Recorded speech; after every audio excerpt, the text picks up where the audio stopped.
Hello everyone, how are you all? I hope you are doing well. So, I welcome you to your social studies class. And today we will study chapter number 13 from your social studies book, that is Excellence in Social Studies, class 5. And the name of the chapter is Food, Festivals, Films, and Games. It's a very interesting chapter, and I hope you will enjoy reading this. In our recent pasts, it has been seen that the role of foods, festivals, films, and games are quite crucial in developing a young into an enterprising person. As you all know that for a healthy body, good food, clean air, clean water and good sleep are needed. In the same way, food, festivals, films, and games are the integral parts of our life and they teach us to be a socialized, cultured, and polite human being with a team spirit and a sense of competitiveness. And these qualities help us to take a lead in society and achieve the goals in life. So, in this chapter, we will study about food, festivals, films, and games in India. So, we will first of all start with foods in India. India is known for its food. All over the world, there are thousands of restaurants which serve Indian food. Anywhere in the world, whether New York or London, you can eat a biryani or have a dosa. This is not surprising as Indian food is very tasty and is enjoyed all over the world. From our early days, India has been known for its great variety and high quality of spices. People from many countries brought goods from their own countries and exchanged these goods for chilies, cardamom, pepper, turmeric, and other spices. Indian food is as varied and exciting as its people. Most people in India eat rice. Rice is the staple food. Rice can be boiled or fried. It can be brown, red, white, or even colored yellow. Rice can also be ground into flour and made into idlis, dosas, and a number of other dishes. In the northern part of the country, the staple food is wheat. Chapatis or rotis are made from wheat. Along with this basic food, people eat dal, chutney, curds, or a simple vegetable curry. Actually, curry is eaten all over India, but its preparation varies a great deal from place to place. For example, in Andhra Pradesh, the curries are very hot with many chilies, and in North, the curries are drier and not so hot. There are many ways of making a curry. On special occasions, special foods are prepared. Friends, relatives, and other guests gather in one place, and a huge meal is set out before them. The thali in front of each person is surrounded by many small dishes. In these, there are pickles and chutneys, sweet dishes, and hot dishes. Rice or chapatis or puris are served, and various curries are heaped on the thali. After this, there is more rice served with curd or buttermilk or rasam. Then comes the fruit or one of our famous sweets, a rasgulla, a peda, a halwa, or a jalebi. Lastly, there's pan, that is betel, or supari, that is areca nut, for those who like it. What a grand meal this is, just to think about it. So, not only food, but also the ways of eating that food also varies across India. So, let's discuss some of the ways of eating food in India. The traditional way to eat Indian food is to eat with your fingers. In China and Japan, people use chopsticks, and in Western countries, they use a knife and fork. But in India, food doesn't taste the same if it is eaten in any other way. And even today, in many villages, Indian food is eaten on a leaf plate at weddings and other celebrations. Sometimes these plates are made up of many smaller leaves which are joined together with short wooden sticks. And one benefit of using these leaf plates is that there's less washing up to do at the end of the meal. And now, if we talk about availability of Indian food, it is quite cheap and easily available. If you want to eat out, there are thousands of small restaurants, cafes, and dhabas.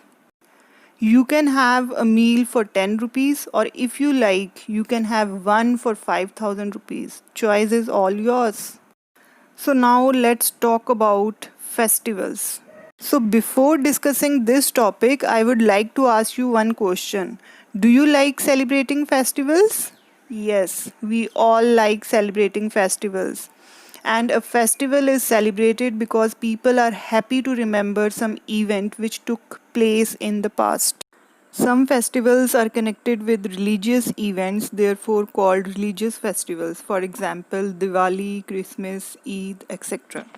Others are connected with the seasons of the years, therefore called seasonal festivals. For example, Pongal, Basant Panchami, etc. Whereas some festivals are national festivals, and on these occasions, the whole country remembers the special events happened in the past. For example, Independence Day, Republic Day, and so on. So, let's discuss some of the well known festivals celebrated in our country. First of all, we will discuss about the most famous festival of our country, that is Diwali. So, what's the first thing that comes into your mind when you think of Diwali? Yes, it's lights, fireworks, sweets, new clothes, crackers, and so on. Diwali is one of the most popular and auspicious festivals celebrated with joy and harmony, not only in India but across the globe. It is also known as the Festival of Lights. Diwali is a festival which commemorates the return of Lord Ram to Ayodhya after 14 years of exile, along with his wife Sita, brother Lakshman, and ardent devotee Hanuman, after defeating the demon king Ravan. And Diwali signifies the victory of good over evil. And now, the second most popular festival of India is Holi. Holi is also known as the festival of love and colors. It is a festival of happiness which signifies the arrival of the spring season. On this happy day, people spray colors on each other and play games. By spraying colors, people have fun and they forget all their worries. Various kinds of sweets such as gujiyas and malpuas are prepared to mark the occasion of Holi. Actually, Holi celebrations begin with the Holika Dahan ritual that is celebrated to honor the burning of Holika, the evil demoness, and protection of Prahlad by Lord Vishnu from that fire. Now, the next festival is Dashera. Dashera is also known as Vijayadashmi, and this festival celebrates Lord Rama's victory over Ravan. People celebrate Dussehra with great enthusiasm and love throughout the country. Actually, Dussehra celebration spreads the message of the victory of good over evil. On this day of Dussehra, effigies of Ravan, his son Meghnad, and his brother Kumbhkaran are burned all across the country. And this festival is called Navratri in the south and Durga Puja in West Bengal. Now, the next festival that we will discuss is Eid ul Fitr. This is a Muslim festival. For a whole month, Muslim people do not eat any food during the daytime. The fast begins with the appearance of the new moon, and the month is called Ramzan. When the next new moon appears, Eid is celebrated and people exchange greetings. They pray at the Eidgah, wear new clothes, and also eat sweet dishes. Now, the next festival is Eid e Milad, and this festival celebrates the birth of Prophet Muhammad. As per the tradition, parents narrate stories to their kids based on the life of the Prophet Muhammad and decorate their homes and mosques with lamps. Now, the next two festivals are Christmas and Easter. These two are Christian festivals. Christmas celebrates the birth of Jesus Christ, whereas Easter, which is celebrated in April, is the time when Christians believe that Christ, after dying on the cross, came back to life again. People decorate their homes, visit family and friends, and exchange gifts. On Christmas, they decorate Christmas trees, and on Easter, they decorate eggs, which are symbol of fertility and birth. The next festival that we will discuss is Gurupurb. Gurupurb is also known as Guru Nanak Jayanti, and this festival is one of the biggest and sacred festival of Sikhs. Actually, the birth of Guru Nanak Dev is celebrated as Gurupurb. Guru Nanak Dev was the first Sikh Guru.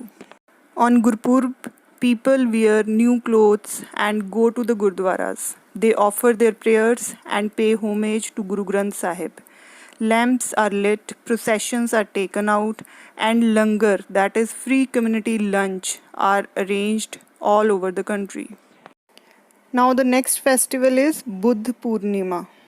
Buddha Purnima, which is also known as Buddha Jayanti, is a Buddhist festival that marks Gautam Buddha's birth, enlightenment, and death. Gautam Buddha was the founder of Buddhism. On this day, people usually wear white clothes and skip having non-vegetarian food. Kheer is cooked and distributed among people. The next festival that we will discuss is Nowruz. It is celebrated by the Parsis as their new year. The literal meaning of the term Nowruz is a new day. Therefore, this day happens to be the first day of the Persian calendar, marking the beginning of the new year. People wear new clothes, exchange gifts and sweets with their family members and relatives. The next festival is Mahavir Jayanti. Mahavir Jayanti is the most important and religious festival of Jains. This festival celebrates the birth of Mahavira, who was the 24th and the last Tirthankara of Jainism. So these were some of the well-known festivals celebrated in India. And I hope you have understood everything and enjoyed watching this video. So this is all for today, and we'll continue with this chapter in part 2 of this video, in which we will study about films and games in India. Till then, take care, stay home, stay safe. Thank you.